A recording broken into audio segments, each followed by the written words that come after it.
So ito yung gamit natin, wash out. So ngayon, kunin natin sila. Dito lang kayo mga kalitol. Kunin ko lang yung mga manok.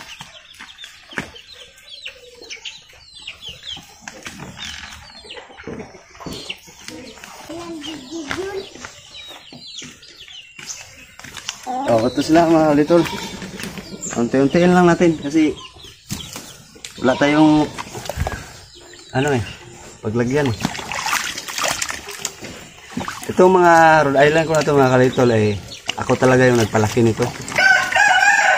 So binili ko sila, sisiw pa lang. Sa mga hindi pa nakakaalam dyan,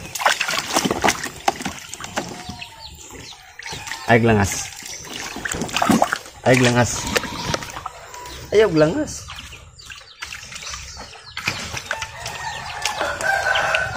Ito yung Rhode Island,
Ito yung luhanon natin mga kalitol na tin.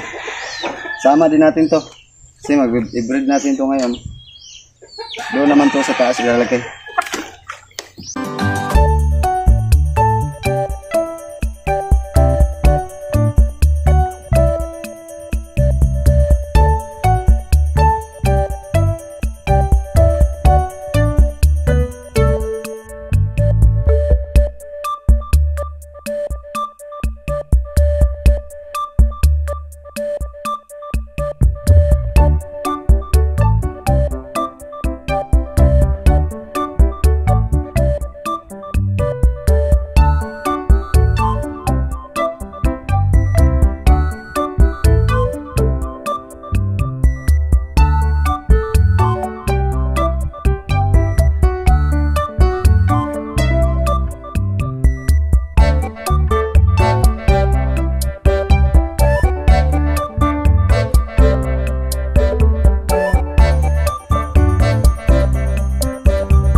So yun mga kalitol, tapos na tayong magpaligo sa ating mga manok.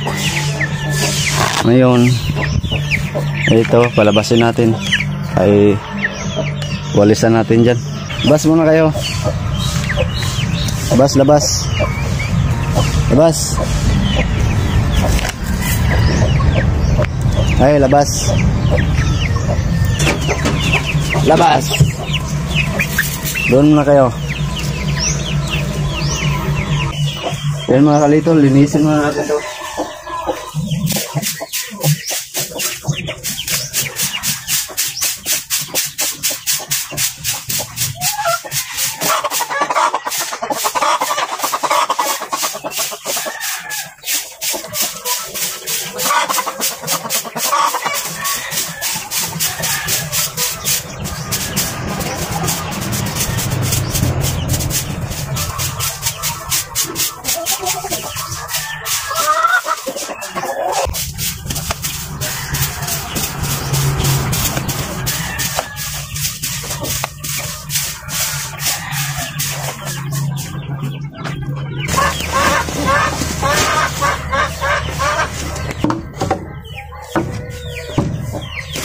dagdagan natin ng ipa.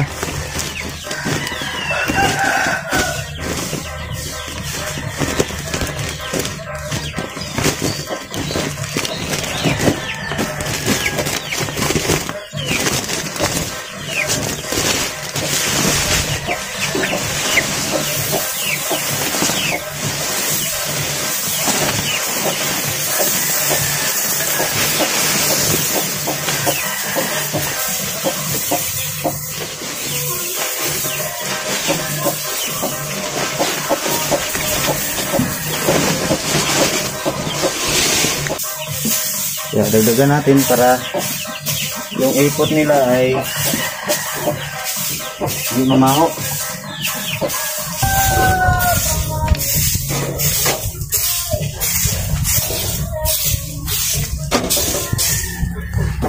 So yun mga kalitol, ito winalis lang natin to, tapos inayos natin yung ipa, kasi yung ipa kasi tagalan sa kakahalukay nila pupunta dyan sa gitna, tapos dito banda, dito kasi yung dapuan nila, oh. Yung mga ipot nila kasi dyan, pag winalis ko nasasama yung ibang ipa, kaya pabawasan yung ipa natin. So ayan, inayos ko lang. So wala tayong dinagdag dito. Oh, yung dalawa dun, oh, nandun, oh. Hindi nagbilad sa araw, bagong paligo yan, pero nandyan sila. Hindi naman na yan ang itlog. Tapos itong tubigan nila, palitan natin to. Ito palang tubig nila mga kalitol ay ano yan, oregano. Binlender ko yung oregano, tapos yun ang pinapainom ko sa kanila. Ano, kulay green. Pero tanggalin natin to kasi kahapon ng hapon pa to, eh. Palitan natin to ng plain. So dito mga kalitol, yung breed natin dito ay yung native na hen, tapos yung Shamo natin na rooster. So yan silang dalawa. Ayan. Pero itong Shamo natin na rooster, tanggalin ko din yan mamaya. Ilalagay ko dito yung Rhode Island na extra natin, kasi itong hen natin na Bisaya or native, isama ko dito yung isang hulo na hen natin, tapos yung rooster natin na Rhode Island ang ilalagay ko dito. Pero walisan muna natin to. Ano, dami nilang ipot. So itong native natin mga kalitol ay meron na yung itlog. Alam ko dalawa na yata itlog niyan, eh. Oh yan, oh, dalawa. So malalaki yung itlog niya, oh. Ayan, laki. So ayan mga kalitol, oh, nalinisan na natin, natanggal na natin yung mga ipot, pero hindi natin tinanggal yung ipa. Tinira lang natin yung malinis. Mga ipot lang yung tinanggal natin. Yan. Tapos dinagdagan ko ng itong kusot, yung ginabas ng kahoy. Ayan, oh. Para kumapal siya ulit. So yan silang dalawa. So mamaya tanggalin ko yung rooster natin, palitan natin ng Rhode Island. Dito pala mga kalitol, meron tayong bagong pisa dito. Ayan, 3 araw to ngayon. Ayan siya, oh. 5 piraso lang yung napisa, kasi yung itlog na pinalimliman natin dito sa kanya mga kalitol ay umabot ng mahigit 2 linggo. Siguro nabugok na yung iba, kaya hindi napisa. So 5 lang yung napisa. Ayan yung mga pure natin na Rhode Island, mga sisiw. Ayan, dito ko sila nilagay kasi wala na akong paglagyan sa kanila. Bigyan natin sila ng pagkain mga kalitol.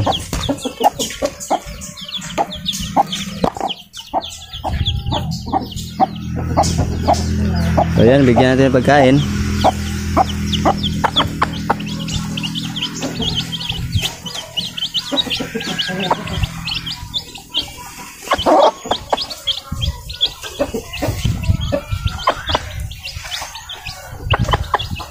Ano, pero maliliksi naman sila.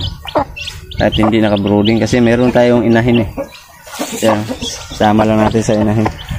So yun mga kalito, basa tayo ng pawis. Kaya kita nyo naman. So yung ginawa natin, pinaliguan natin yung mga breeder natin. Tapos nilinis natin yung mga kulungan nila. So yun ang ginawa natin sa araw na to. Tapos nagdagan natin ng kunting ipa. So yun lang ang ma-share ko sa inyo mga kalitol. Kapag nagbe-breed kayo, mas maganda i-bacterial flushing nyo, purgahin nyo at paliguan nyo. So yun lang muna mga kalitol. Hanggang dito na lang muna yung video na to. Maraming salamat sa mga nanood, sa mga nakaabot na hanggang dulo sa video na to. Maraming salamat sa inyo lahat. At sa mga hindi pa po nakapag-subscribe, subscribe nyo na yan. At i-hit nyo na rin yung notification bell. So yan, maraming salamat. Bye bye, I love you.